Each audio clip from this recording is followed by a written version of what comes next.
بسم الله الرحمن الرحیم. عزتمندو، نن چې زه په دې کم مقام کې ولاړ یم، دا ډېر یو بهترین مقام دی او ډېر برکتي مقام دی او دا هغه مقام دی چې په دې کې د اسلام یو لوی غزا شوې ده چې کوم ته یې غزوه احد ویل کېږي. دا د اسلام دویمه غزا وه. په دویمه هجرۍ کې چې کله جنګ بدر غزا وشوه نو په هغې کې 70 کافران چې کم دی لوی لوی کسان پکې مردار شول. هغوی ډېر زیات په غصه کې او قارو چې دا بدله به موږ څنګه اخلو. نو علما لیکي یو کال پورې مسلسل هغوی په دغې محنت کوشش کې وو، په تیارۍ کې وو. بیا په درېیمه هجرۍ کې هغوی د دې جنګ دپاره چې کم دی راغله او د جنګ احد چې کم دی دې میدان ته دې ځای ته رارسېدلي دي.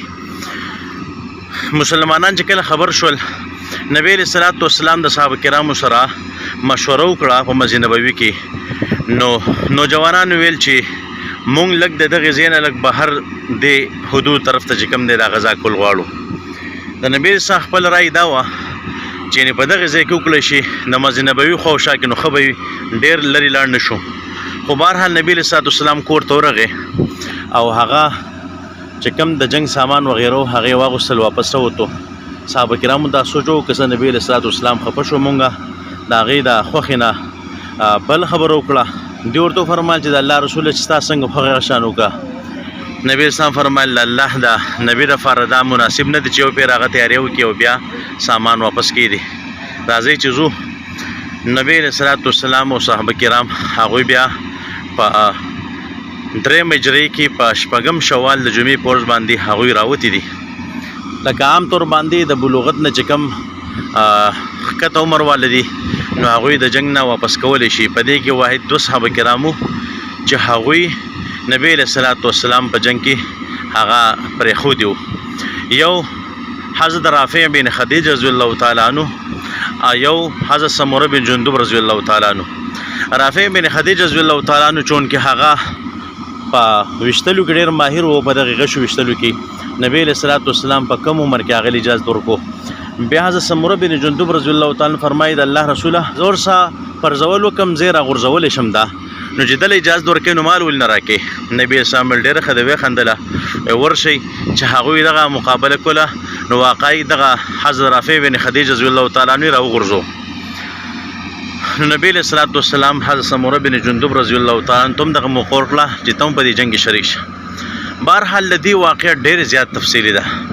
نبی علیہ الصلوۃ والسلام بیا دلته چې کوم دی صحابه کرام په دې غر باندې جبل رومات ورته ویل کېږي، خو چونکې تیاره ده شپې وخت دی نو تاسو ته به صحیح په نظر نه راځي، دا جبل رومات دی او دغه مخامخ چې کوم دی دا څومره ښکاري دا جبل احد دی.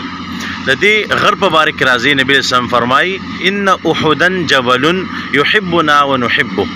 د احد دا غر زموږ سره محبت کوي، موږ د دې سره محبت کوو. په یو موقع باندې نبی علیہ الصلوۃ والسلام او حضرت ابوبکر صدیق رضی الله تعالی عنہ، حضرت عمر رضی الله تعالی عنہ، حضرت عثمان رضی الله تعالی عنہ د احد په غر باندې موجود وو. نو د احد غر چې کوم دی په ړقېدو باندې شو. نبی علیہ السلام فرمایل اثبت احد فانما عليك نبي وصديق وشهيدان. اې د احد غر چې کوم دی په ځای باندې ثابت پاتې شي، یعنی مه ړقېږه. پتا باندې د الله رسول له، پتا باندې صدیق رضی الله تعالی عنہ، پتا باندې 2 شهیدان صحابه کرام دي چې هغه شان وشوه. حضرت عمر رضی الله تعالی عنہ او حضرت عثمان رضی الله تعالی عنہ هغه شهیدان شوي دي. نو په دې کې نبی علیہ الصلوۃ والسلام په دې جبل رومات باندې د حضرت عبدالله بن جبیر رضی الله تعالی عنہ په قیادت کې 50 صحابه کرام د هغه سره ملګري کړه چې تاسو په هیڅ حال کې د دې غر نه ړقېږئ.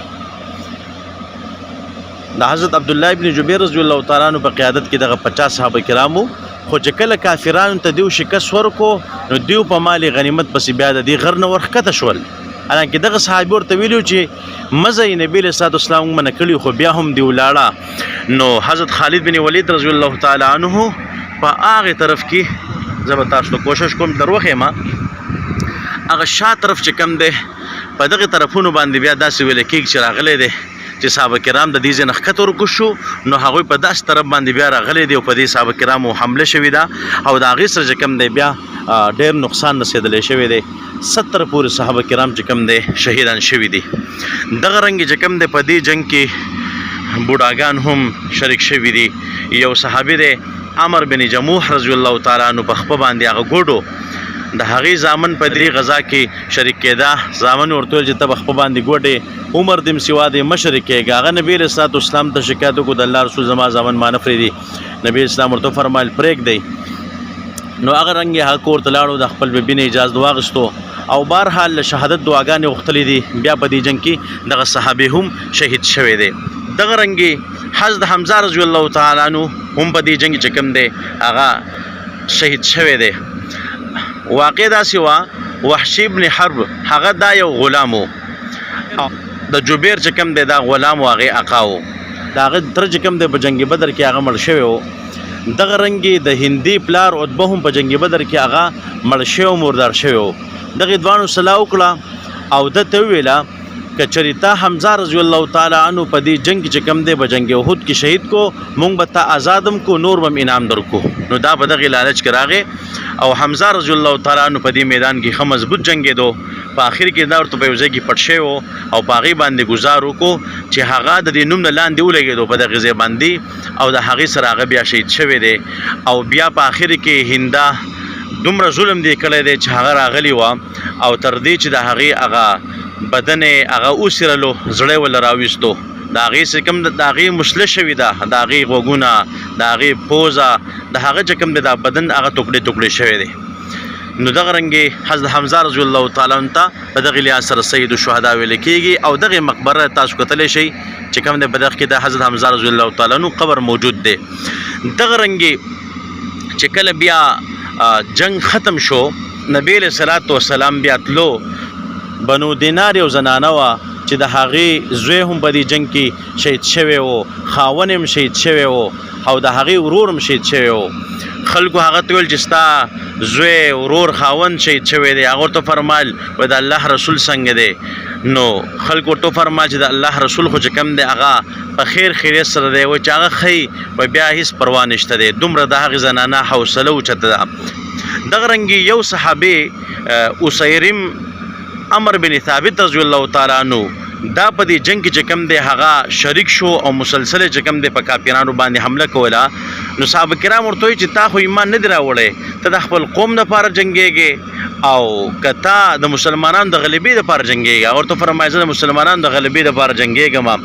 نو هغه چې کوم دی راغلی دی او بیا یې په هغه ټایم کې کلمه ویلې چې کلمې مخکې نه ویلي او په کافرانو باندې حمله وکړه او تر دې چې کوم دی هغه بیا شهید شو. نبي اسلام فرمایل دا کس چې کوم دی جنتي دی چې دا هغه صحابي دی ګوره نه یې مونځ کړی دی نه یې روژه نیوله په دغه ټایم کې مسلمان شو او دا جنتي دی.